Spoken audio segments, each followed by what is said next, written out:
Good day everyone. We are the presenters of the educational system between Philippines and South Korea. South Korean educational system. The education in South Korea. The Korean public education is divided into four parts.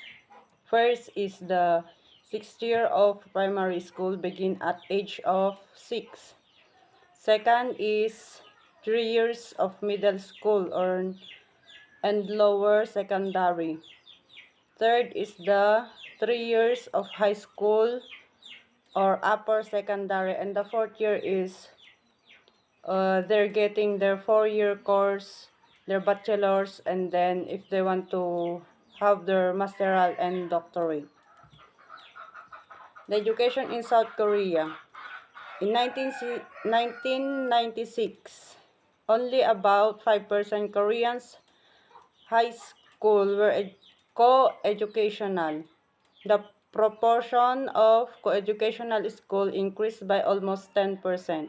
However, the classes in many co-educational high school are still divided along gender lines.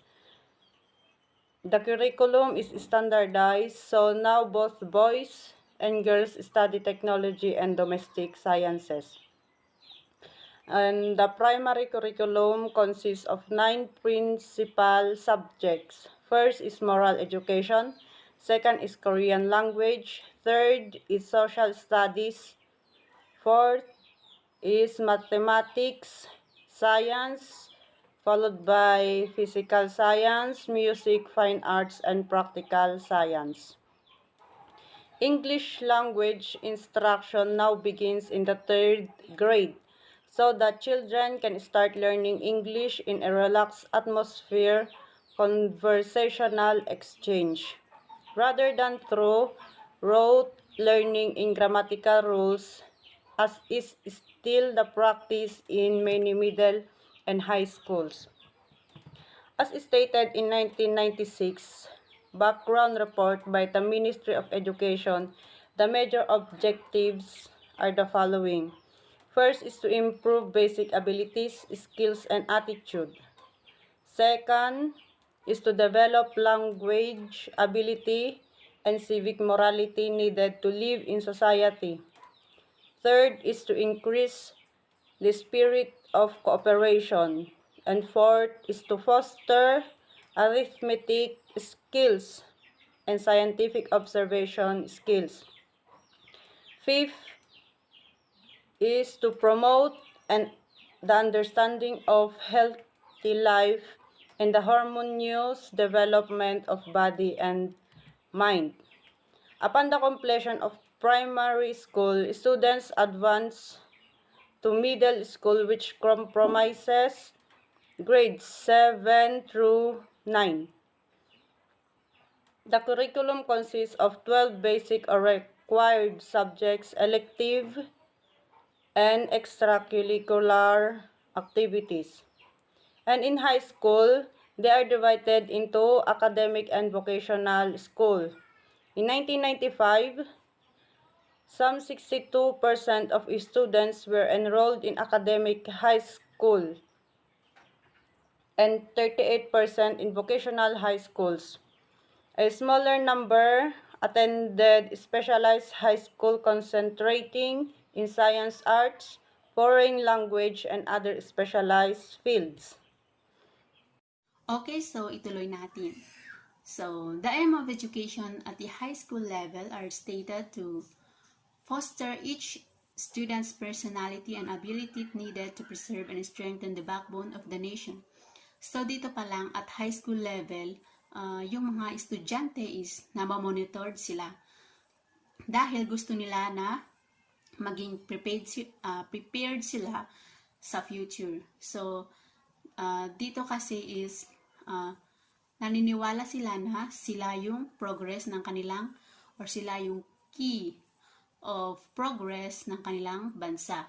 So, kaya para mas mabilis yung progress ng kanilang bansa is kailangan nila na turuan ng mabuti yung mga estudyante doon. Then, para din ma-develop or ma-improve pa yung knowledge and skills nila to be prepared for their future, mas lalo na yung mga job opportunities na binibigay. Then, next is, education in South Korea is provided by both public schools and private schools. Both types of schools receive funding from the government. O kaya, yung fund is nare-receive nila sa government. Next is, in response to a changing community, the Korean government established a new vision for education. Para daw mas mapabilis yung pag-asenso ng kanilang bansa, is gumawa sila ng new vision. So, unveiled by the President Commission on Educational Reform in 1995, this vision projected open, lifelong education that would provide individuals with equal and easy access to education. So, dito, through equal and easy access to education daw. Kaya, sabi nila, the Commission felt that education suitable for the first 20th century would be achieved through technology. So, through technology daw is ma-achieve nila yung vision nila.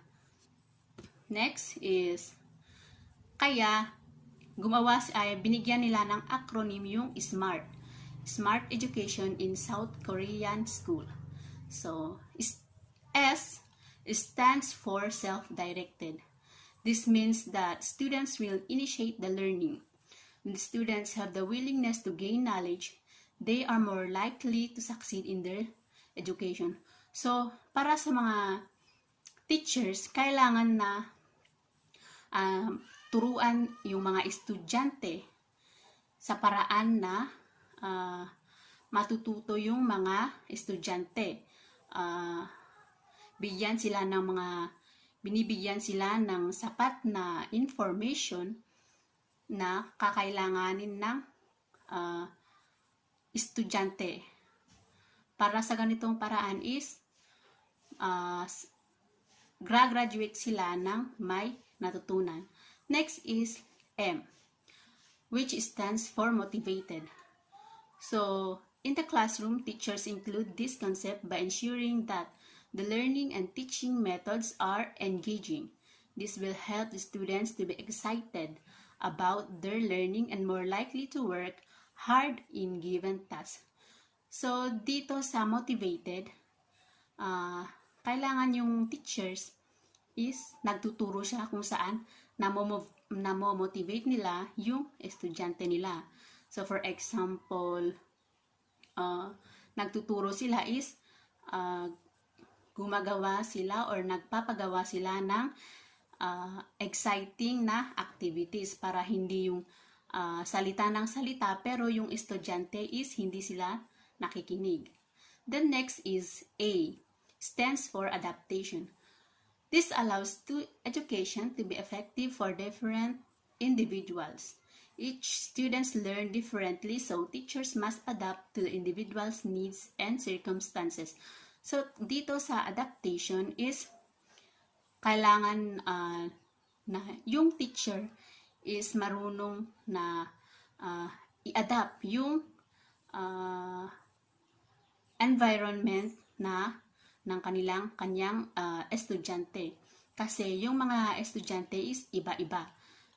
Kaya kailangan na wag nilang pairalin kung ano ang gusto nila kasi hindi natututo yung mga estudyante.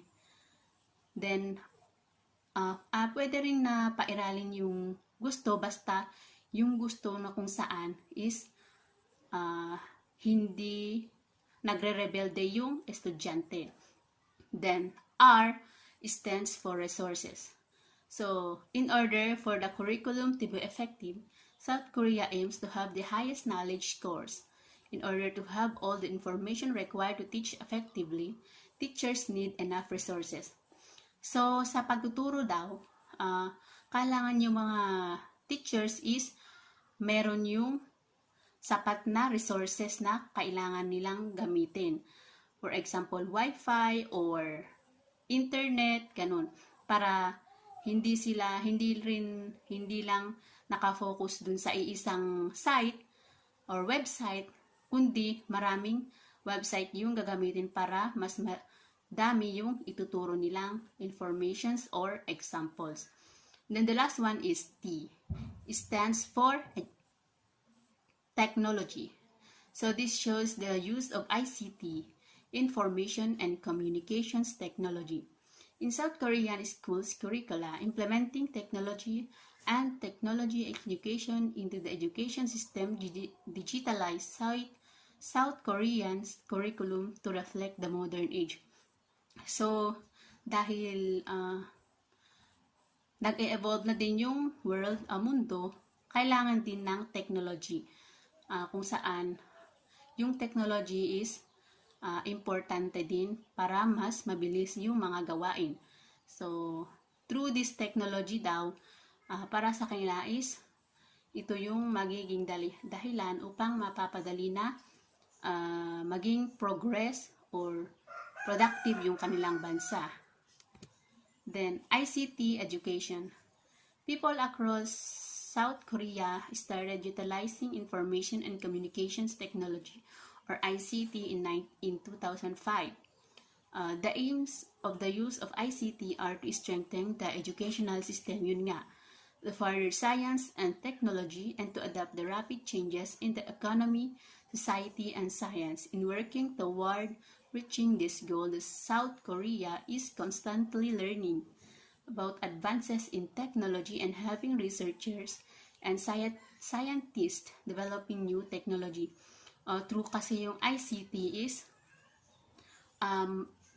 kapag natuto yung mga estudyante is makakagawa din sila ng mga iba't ibang technology na kakailanganin ng karamihan. Gaya ngayon na nakagawa ng cellphone, smartphones, or any tools or equipments na kailangan ng bansa.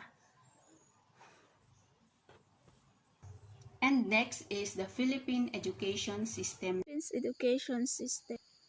Education in the Philippines is offered through formal and non-formal system. The non-formal, someone who are not in school can learn a basic skills, or those people who are not interested in studying. The formal education system typically spans 14 years, 6 years of primary school education, 4 years of secondary education, and 4 years of higher education. In the Philippines, the academic school year begins in June and concludes March. Schooling is compulsory for 6 years, beginning at the age of 7 and culminating at the age of 12. These years represent a child primary school education. So, here in the Philippines, they start on June and March.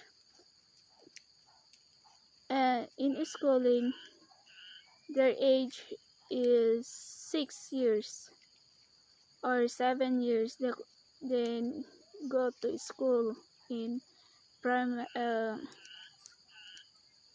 primary school, and then they graduate at the age of 12. When they go to high school, although English was the sole language of instruction in the Philippines from 1935 to 1987, the new constitution prescribed that both Filipino, Tagalog, and English are the official language of instruction and communication. So when they go to high school, they use Tagalog or English to communicate with their teacher and student. In Philippines, there is what we call primary education, secondary education, and tertiary education. So let's discuss the primary education. In primary education, children begin school at the age of 6 or 7. During grade 1 and 2, The language of instruction is generally the local dialect. English and Filipino are taught as second language from grade 3 to 6. Subjects such as mathematics and science are taught in English with the social science and humanities taught in Filipino. So in primary education, the children at the age of 6 or 7, they need to go in school. And then during grade 1 and 2, their language is the dialect. And then when they are already in grade 3 to 6, they need to, their second language is English and Tagalog. And their subject is mathematics, science, English with with mathematics, science, and English, and humanities.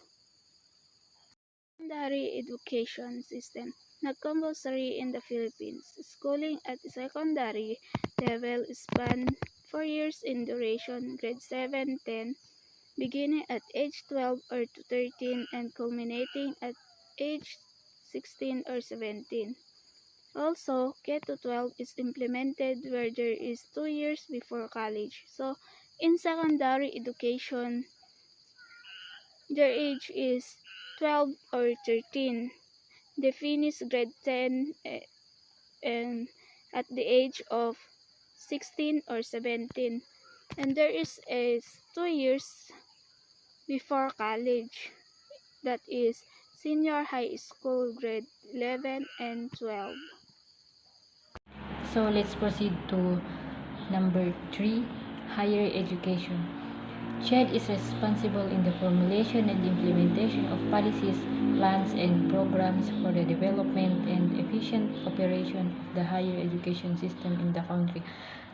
So, yung mga CHED, sila yung mga nag-i-implement ng rules and regulations na sinusunod ng mga estudyante at yung mga syempre kasali din yung mga teachers sa tertiary level. Then, financing of education in the Philippines is mainly by the government and by household. And since the 1990s, there has been a shift in the public-private mix in education toward higher private shares. Yung mga tertiary level din is may natatanggap silang mga educational assistance na galing din dito sa CHED kasi ang CHED ay responsible din sila na magbigay ng financial assistance sa mga estudyante ng tertiary education. Like for example, yung scholars na binibigay ng CHED sa mga estudyante per semester. Then, next is the Philippines has a vibrant and diverse education system with the government assisted by the private sector providing a wide range of education from early years up to 10 college and university across the archipelago. The Department of Education, DepEd, oversees the provision of basic education. The private sectors includes kindergarten, international schools, and religious schools. So, ito namang DepEd is under dito yung mga secondary level and elementary level. Then, next is source of school funds for the public schools. First is parents. Ito yung pinamumunuan ng mga PTA officers. Second, central government, local authorities, community groups, school facilities, and pupils. Under din dito yung fundraising. Another one is fund of a private schools, which is government assistance, tuition, and other fees. Income from other sources, and institutional fund. Dito naman sa funding of the public schools, incentives to education, under dito yung mga national funds, financial aid assistance to public secondary schools, share of local government, ito yung nanggagaling sa gobyerno, which is yung mga binibigay ng mga LGUs. Then, special education fund, and income from other sources.